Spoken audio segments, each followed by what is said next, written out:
안녕하세요. 결혼한 지 1년 된 30대 새댁이에요. 남들은 신혼이라며 한참 좋을 때라고 좋겠다 하는데 사실 저희 부부 거의 한 달에 한두 번은 꼭 싸우고 있었어요. 최근에는 거의 매일같이 싸웠고요. 하지만 결혼한 지 얼마 되지도 않은 상황에서 친정부모님 걱정시키는 게 싫어서 한 번을 속 시원히 말을 못했어요. 남편과는 지인의 소개로 만났습니다. 말 그대로 지인으로 솔직히 가까운 사이도 아니었는데 어느 날 갑자기 소개팅을 해준다고 해서 좀 의아했던 기억이 나요. 근데 그 무렵 제가 주변 친구들도 하나둘씩 시집가고 애 낳고 하는 거 보면서 마음이 조급해져 있었거든요. 그래서 덥석 그 소개팅을 하겠다고 든 거지요. 만나기로 한 장소는 카페였는데 남편이 먼저 도착해 있었어요. 사진으로 봤을 때는 솔직히 소위 새님이라고 해야 하나? 뭔가 공부만 할 줄 알고 다른 건 쑥맥 같은 느낌이었거든요. 그런데 막상 만나보니 재미가 별로 없긴 해도 어떻게든 분위기를 끌어가려고 노력하는 모습이 좋았어요. 남편도 남편대로 저에게 호감을 느꼈는지 이후로도 2번, 3번 애프터 신청을 해오대요. 그렇게 한 달쯤 지나서 자연스럽게 연인 사이로 발전했습니다. 그리고 3년의 연애 끝에 결혼까지 하게 되었고요. 결혼 당시 남편도 저도 둘 다 직장을 다니는 평범한 회사원이었어요. 다만 남편이 저보다 연봉이 좀 더 높았지요. 아무래도 남편이 저보다 나이도 3살이나 많았고 이직을 한번 하면서 몸값이 좀 오른 상황이었거든요. 대신 저희 친정이 시댁보다 여유가 있었습니다. 시댁도 어려운 환경은 아니었지만 그래도 경제적으로 저희 집이 좀 더 넉넉한 상황이었어요. 시부모님께서는 살고 계신 집하고 나라에서 나오는 연금이 전부였던 반면에 저희 부모님께선 당신들 사업장에서 계속 현역으로 경제활동을 하고 계셨거든요. 그래서 친정에서 1억 5천을 보태주셨어요. 시댁에서는 아무것도 안 해주셨고요. 말이 나와서 말이지만 원래는 친정에서 좀 더 해주고 싶어 하셨는데 제가 만류했습니다. 시부모님이나 남편이나 형편되는 사람이 좀 더 하면 어떠냐는 식으로 나왔는데 그런 태도가 솔직히 거슬렸거든요. 뻔뻔하고 염치가 없게 느껴졌달까요? 이후로 모아둔 돈 5천까지 해서 저는 2억을 해갔고 남편은 자기가 모은 돈 4천 들고 왔어요. 그리고 자기가 타던 차도 혼수라나 어쩐다나 그러면서 들고 왔는데 앞으로 3년은 더 갚아야 하는 대출이 남아있었지요. 그래도 그런 부분을 크게 문제 삼지는 않았습니다. 남편이 먼저 결혼 후에는 경제권을 저에게 넘기겠다 했고 앞서 말씀드린 대로 남편이 저보다 잘 버는 상황이었으니까 이래저래 계산해보면 제가 크게 손해라는 생각은 안 들었거든요. 그런데 결혼하고 2달이 되도록 경제권을 넘기겠다는 남편은 어찌된 일인지 돈에 대한 이야기만 나오면 자리를 피하기 일쑤였습니다. 그래서 참다 못한 제가 도대체 돈 관리를 어떻게 하고 싶은 거냐고 직접적으로 물었어요. 그러자 남편이 한다는 소리가 각자 하자더라고요. 각자라는 말도 도무지 이해가 되질 않았고 동시에 살림이라던가 주로 집안일에 신경 쓰는 사람이 저였거든요. 그렇다 보니 까닥하면 제가 제 돈으로 장봐서 밥 해먹이고 그러게 생겼더라고요. 그건 말도 안 되잖아요. 그래서 그건 불공평한 것 같다고 하나하나 따져 물었습니다. 그리고 사실 다른 무엇보다도 남편의 말이 결혼 전과 달라졌다는 사실 자체의 기분이 무척 나빴지요. 아무튼 그래도 다행이라고 해야 할지 그때는 남편도 제 말을 듣고는 미안하다면서 저에게 자기 신용카드를 주고는 그걸로 장보고 집안에 필요한 데 있으면 쓰라 하대요. 그런데 아무리 남편이 카드 주인이라지만 정말 마트에서 몇천 원만 긁어도 바로 전화가 오더라고요. 카드를 받고 다음 날이었어요. 퇴근 후 마트에 들려 장을 보다가 고등어가 싸고 싱싱하길래 3마리, 그러니까 한 팩을 샀습니다. 그리고는 남편 카드로 긁었지요. 그런데 정말 결제하고 1분도 안 돼서 남편에게 전화가 걸려왔고 뭘 산 거냐고 묻더라고요. 그리고 그때만 하더라도 저는 남편의 그런 행동에 별다른 생각은 없었어요. 그래서 퇴근길에 마트에서 고등어 샀다고 얼른 가서 해주겠다고 속도 없이 대답을 했지요. 그런데 남편은 고등어를 몇 마리나 산 거냐며 짜증스럽게 물었고 제가 3마리 샀다니까. 사람이 둘인데 뭐 한다고 3마리나 샀냐며 승질을 내는 거예요. 어이가 없긴 했지만 3마리가 한 팩이어서 3마리를 살 수밖에 없었다고 설명을 했어요. 그럼 남편도 적당히 하고 멈춰야 할 거 아니에요. 그런데 기껏 한다는 말이 파는 사람한테 2마리만 사면 안 되냐고 물어보긴 했냐며 따지더라니까요. 그리고 그런 비슷한 일들이 몇 번이고 반복되니까 치사하고 더러워서 카드를 쓰기가 싫더군요.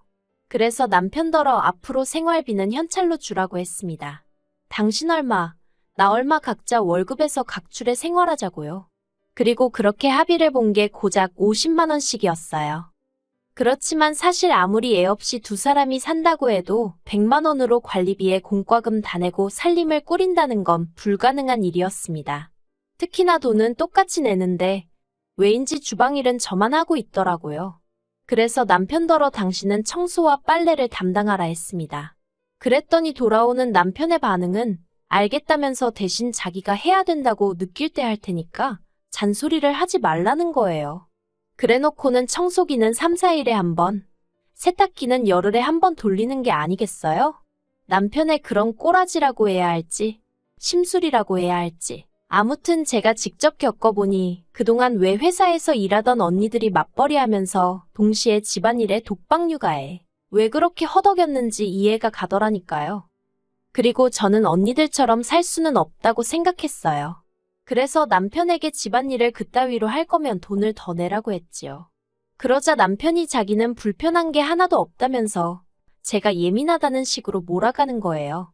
그래서 저도 주방일을 손에서 놔버렸습니다. 공용생활비로 장은 받아두었지요. 쌀 사다 놓고 반찬 사다 놓고 그리고는 말 그대로 알아서 챙겨 먹던지 말던지 마음대로 하라고 내버려뒀습니다. 식사를 차리게 되더라도 딱 1인분? 제목만 해서 먹었어요. 그리고 그렇게 지낸 지 3주쯤 되던 차에 생각지도 못한 일이 벌어졌습니다. 솔직히 남편이나 저나 둘 다 성인이고 결혼한 상황에서 일어난 일인 만큼 저희 둘이서 해결해야 한다고 생각했어요. 그런데 세상에 남편이 어머님한테 이야기를 했더군요. 그것도 자기가 한 짓거리는 이런 방구도 없이 제가 생활비를 받았으면서 살림엔 손끝 하나 대지 않는다는 식으로요. 그러니 어머님께서 제가 군기가 빠졌다나 어쨌다나 하시며 한달음에 저희 집으로 쫓아오셨습니다. 처음엔 솔직히 연락도 없이 찾아오신 어머님이 황당하고 어이없고 그렇지만 이내 차라리 잘 됐다 싶더라고요. 그래서 저도 어머님을 붙들고 그동안 쌓아뒀던 억울하고 답답한 마음을 속사포처럼 쏟아냈습니다. 그리고 저는 솔직히 어쨌든 어머님이 어른으로서 그리고 같은 여자로서 어느 정도 상황을 정리해 주실 줄 알았어요. 어머님은 평생 전업을 하셨으니 제가 느끼는 서러움도 어느 정도는 공감해 주실 줄 알았고요. 하지만 이게 웬걸요. 어머님께서는 제 이야기를 다 들으시고도 그래도 여자가 살림을 해야 하는 게 맞답니다. 생활비는 옛날에야 남자들이 외벌이를 했으니 그렇지만 요새는 같이 잘 버는데 왜 남편한테만 부담을 주냐 하시면서요. 이중자 때 내로남불이 이런 건가 싶어서 웃기지도 않더라니까요. 결국 저와 남편은 갈등의 골을 좁히지 못했습니다. 남편은 선심 쓰듯 자기가 생활비를 80만 원 낼 테니 저더러 이참에 주방일은 물론이고 청소와 빨래까지 도맡으라 했어요.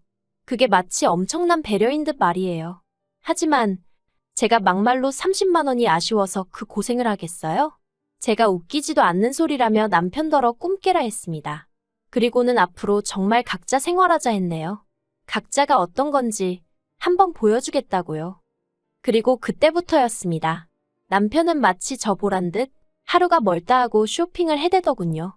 매일같이 세상 쓸모없어 보이는 장난감들을 사나르고 신발도 몇 켤레씩 사다 놓고요. 저 사람이 나랑 아이를 낳고 미래를 그려갈 생각이 있는 건가 싶을 정도로 앞뒤 가리지 않고 돈을 써대는 눈치였다니까요. 게다가 제가 식사를 챙겨주지 않았더니 매일 밤마다 배달음식에 3, 4만 원씩 쓰는 것도 예산일이었지요. 그리고 무엇보다도 저와는 말 한마디 상의도 없이 남편이 그동안 어머님 아버님께 한 달에 50만 원씩 따로 용돈을 드리고 있었더라고요. 자식이 부모한테 용돈 당연히 드릴 수 있어요. 하지만 결혼 초 제가 먼저 양쪽 집에 30만 원씩 해드리자고 했을 때 장인 장모님은 돈도 많은데 꼭 우리가 챙겨드려야 되는 거냐며 얼마나 툴툴거렸는지 모릅니다. 그래서 결국 유야무야 없던 일이 되었고요. 그런데 정작 남편은 저 몰래 어머님 아버님께 그렇게 큰돈을 드리고 있었다니 정말 그나마 있던 정도 뚝뚝 떨어지고 한마디로 배신감이 들었어요. 그리고 그런 남편으로 인해 결혼을 내가 왜 했을까 하는 회의감을 느끼던 무렵이었습니다. 어머님이 소화가 잘 안 된다며 병원에 가셨는데 그곳에서 충격적인 이야기를 듣고 오셨더군요. 어머님 간이 다 망가졌다고요. 그리고 그렇게 어머님의 간이 망가지게 된 데에는 남편이 저 몰래 사들인 영양제가 한몫했지요. 어머님 말씀으로는 저희 남편이 영양제를 사다 주면서 하루도 빠지지 말고 먹으라고 했대요. 그런데 초기에 몇 번 먹으니까 영 속이 좋지 않더랍니다.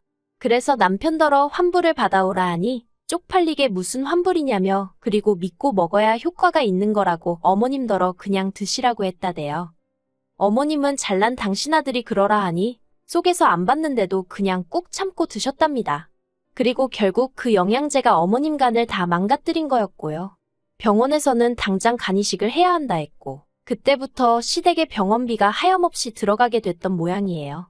참고로 알고 보니 저희 어머님 아버님 그 연세에 도움이 될 만한 보험 하나 없으셨지요. 그리고 그제서야 남편이 저를 찾았습니다. 하루는 퇴근하고 집에 왔는데 제가 손대지 않으면 돼지우리 같던 집이 정말 개미파리가 미끄러질 만큼 반짝반짝 닦여있는 게 아니겠어요? 거기다가 남편이 김치찌개까지 끓여놓고 생각지도 못한 상황에 오죽하면 제가 소름이 다 끼쳤을까요? 남편이 실실 웃으면서 얘기 좀 하자길래 그럼 그렇지 무슨 꿍꿍이가 있구나 싶대요. 하지만 그런 티는 내지 않고 뭐냐고 물었습니다. 그러자 분위기를 잡으면서 제 손을 꼭 쥐고는 어머님 이야기를 꺼내는 거예요. 그럼 그렇지 보나마나 돈 이야기겠네 싶어서 아무런 말도 하지 않고 남편이 뭐라고 짓거리는지 듣기만 했어요. 남편이 말하기를 병원에서 어머님 병원비가 한 달에 못해도 400은 나올 것 같다고 하더래요. 나중에 간병인을 쓰면 돈은 더 늘어나고요. 그리고는 제 눈치를 쓱 보더니 돈도 그렇고 이참에 합가를 하면 어떻겠냐입니다. 저희 집에는 남는 방이 하나 있었는데 거기서 어머님 아버님을 모시면 아버님하고 저희까지 세 사람이니까 간병인은 안 써도 될 것 같다나요. 어이가 없어서 제가 싫다고 했어요. 갑자기 무슨 합가냐고 말도 안 되는 소리라고요. 그러자 남편이 자기도 이 집 살 때 4천만 원 보태지 않았냐면서 자기도 권리가 있답니다. 그래서 나는 2억을 들고 왔는데 4천 가지고 권리 어쩌고 하는 거 창피하지도 않냐고 무안을 줘버렸네요. 원래 돈 갖고 생색내는 거 아니라고 친정부모님께 귀에 딱지가 않도록 들어왔던지라 남편이 생활비 가지고 사람한테 창피를 주고 불쾌하게 만들 때도 내가 결혼할 때 얼마를 해왔네 그런 소리는 안 했었거든요. 그런데 남편이 너무 뻔뻔하니까 이런 사람한테는 직접적으로 알려주는 수밖에 없다 싶대요. 그래서 그냥 내질러버린 거지요. 그러자 남편이 한다는 소리가 부부 사이에 그런 걸 어떻게 다 따지면서 사냐는 거예요. 가정이란 울타리가 생겼으니 남편에게는 장인 장모가 제2의 부모이고 저에게는 어머님 아버님이 제2의 부모랍니다. 그러면서 부모가 아픈데 모른 척하는 자식이 어디 있냐고요. 그런데 제가 별다른 반응을 안 보였어요. 사실 처음엔 화도 내고 그랬지만 뒤로 갈수록 아예 별 반응을 보이지 않았지요. 그러니 자기도 별 수가 없다 싶었는지 그러면 차라리 어머님 병원비를 보태달랍니다. 자기 혼자 감당하기엔 금액이 너무 크다면서 제 월급에서 100만 원씩만 보내달래요. 정말이지 합가 얘기보다 더 어이가 없더라니까요. 제가 남편더러 내가 왜 그래야 되냐고 물었어요. 그러자 남편이 기껏 하는 말이 우린 부부잖아? 그러대요. 우리가 부부 맞냐고 받아쳤습니다. 와이프가 쓰는 돈이라면 10원짜리 하나에도 부들부들 떨던 사람 아니냐고. 그런데 이제 와서 부부 어쩌고 운운하는 거 창피하지도 않냐고요.